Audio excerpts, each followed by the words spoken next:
Is there a point in your view when heated debate does become tribal, does become divisive, does become dangerous? Well, if you take the example of America, there's obviously something really deeply wrong happening in America. And, both sides of the political divide, Democrats and Republicans, are to some extent to blame for that. I mentioned the deplorables thing because throughout the Trump election, rather than there just being a criticism of Trump's politics, which, very easy to criticize and very easy to take apart, there was this suggestion that everybody who was a supporter of Trump was this kind of white trash deplorable, this person who was not even worth politically engaging with.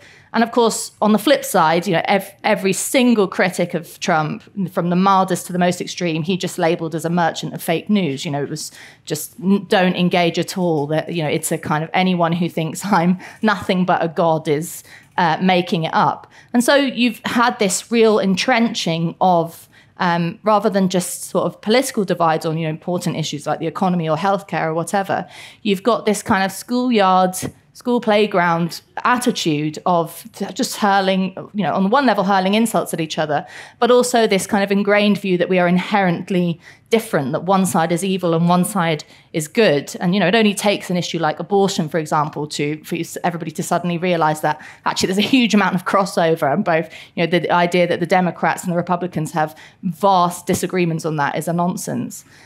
So I think, when can it become dangerous? I mean, the way in which speech becomes dangerous is when it crosses over into action. So, when it becomes incitement to violence, then that's a thing when you have to say that there's a problem.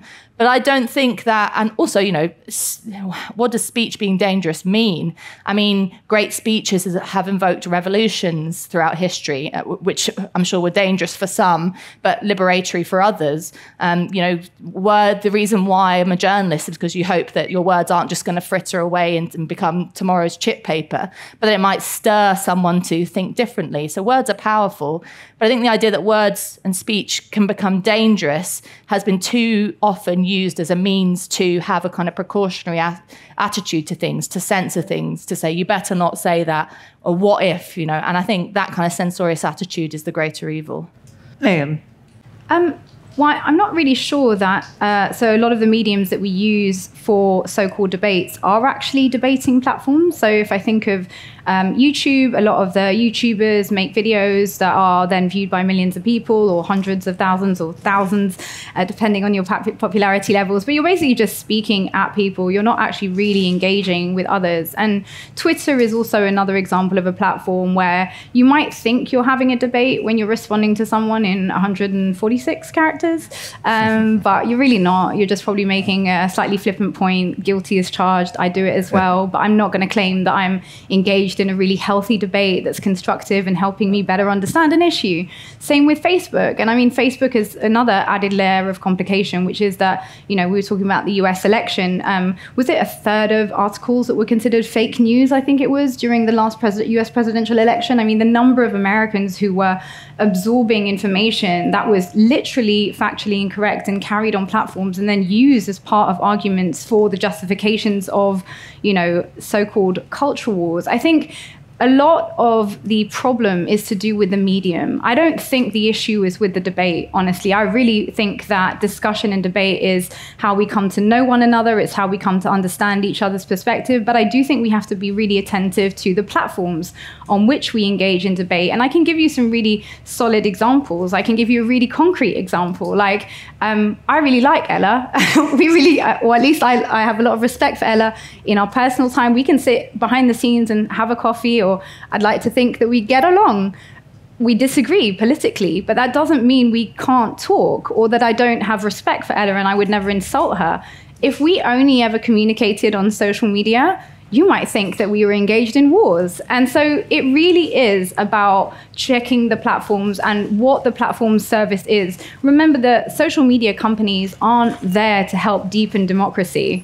Am I enlightening anyone here? Probably not. Sure. But we have to really remember that, because I think a lot of what we think of as democratic conversations that are supposed to be helping us progress are happening on platforms whose primary objective is to keep you connected. And they keep you connected how? By keeping you pumped up with anger, frustration, clicking the next link. And none of that is really conducive to creating a more cohesive society. Differences are great, but danger is when we step into thinking that the person opposite us is our enemy rather than the person we have to work with towards a cohesive society. And we can do it. We do it all the time. But instrumentalizing that, exactly that phenomenon, it's not confined to social media. You see it in politics. Absolutely. That you attract attention, you attract all manner of things which advance your career by doing exactly that. So surely that's the point. Isn't that the point where it becomes dangerous? So I completely agree, and I think that to blame it all on social media is an error. I think that what we can see is social media companies exacerbate the tensions that politicians are feeding. I've just come off covering the French elections. If any of you follow the French elections, we basically got as polarized a political scene as you can possibly get.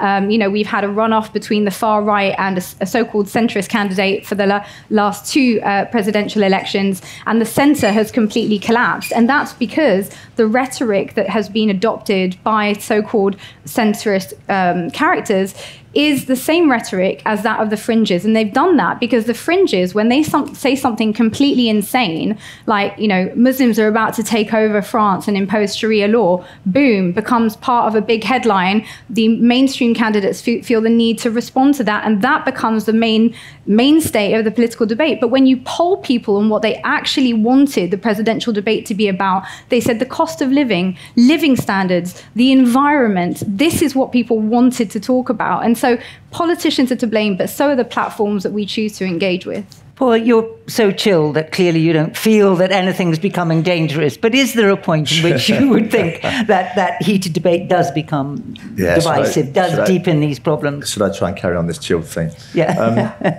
I do think it's absolutely right. Platforms are significant and important. And the question is, does that then translate into the way that people interact with one another in everyday life? Evidence at the moment, of course, we don't have very many causal pieces of evidence. That's what you want as academics. You want to establish causal effects of these different platforms. We don't have very much. In day-to-day life where there is evidence, it suggests that we're not actually changing. So you will talk to one another in person in pretty much the way that you always have done. Of course, you don't online. The question then becomes, in the longer term, will the way in which we speak to one another online then manifest itself in the way that we speak to one another when we meet people personally? And that's an open issue. But for the moment, we can be chilled out. And what role do culture wars play in this? Because culture wars and the question of views and identity being merged, surely that is the essence of tribalism. And that's something that, has been introduced, I think, into public life here as well as in the United States. And isn't that in itself dangerous? Because you can't back off an argument without backing off your identity. Yeah, and I think that's obviously the idea of culture wars is, not anything new. We've had, from religious crusades to, clashes of cultures. Just thinking about, eras like the 60s or something, where you had an intensely conservative norm coming into conflict with new, more free-spirited culture. There's nothing new about the idea of clashes of cultures. But the thing about the contemporary culture wars is, as you pointed out, this sense that, and this is what I was trying to get at in my introduction, that because we've had, and actually the debate that Myriam hosted yesterday about love and drugs, I sort of talked about this as well. The idea that, everything to do with the way in which we interact with the world comes from our deepest sense of self. In this, dare I say it, slightly narcissistic way, in which we're encouraged to see the most important thing as our sense of self and our identity, whether that's the classic thing of kind of speaking as a woman, blah blah blah, speaking as a black person, blah blah blah. There's this idea that the most important thing about you is not your ideological outlook or what you think about what's just happened in Afghanistan, or, whatever things about the world, but about it all comes from your identity, the sense of yourself. And of course, then when someone disagrees with you, Like if I have a row about feminism with someone and that I disagree with them, it feels to them not like we're disagreeing about the future of, I don't know, childcare policy, but I'm attacking them as a woman. I'm attacking their identity. And of course, there's lots of people who do want to attack people's identities. You know, racist, sexist exist in the world. But I think more generally, we've normalized the idea that there are inherent barriers between us that we cannot overcome. That's what identity politics is really, to me, all about, is this idea that there are impassable things between us because of our identities.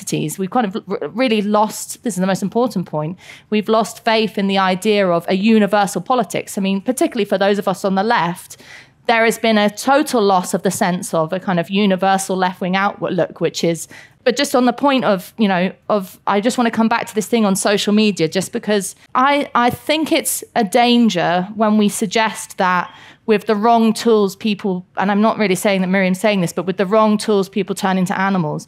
You have to remember that, for example, something like Twitter, even though yes, it has become a bit of a cesspit, you know, at the moment, you know, the excitement for many people of being able to tweet your MP, you know, having parts of politics that were completely in closed rooms previously. Yeah. But with that go mass death threats and trolling and, you know, all kinds of things like that. This is the, you know, it's the price for democracy, the price for free speech is that some people aren't going to play the game the way you want to play it. Okay. But that's the price of freedom. I'd like to give Myriam a chance to respond.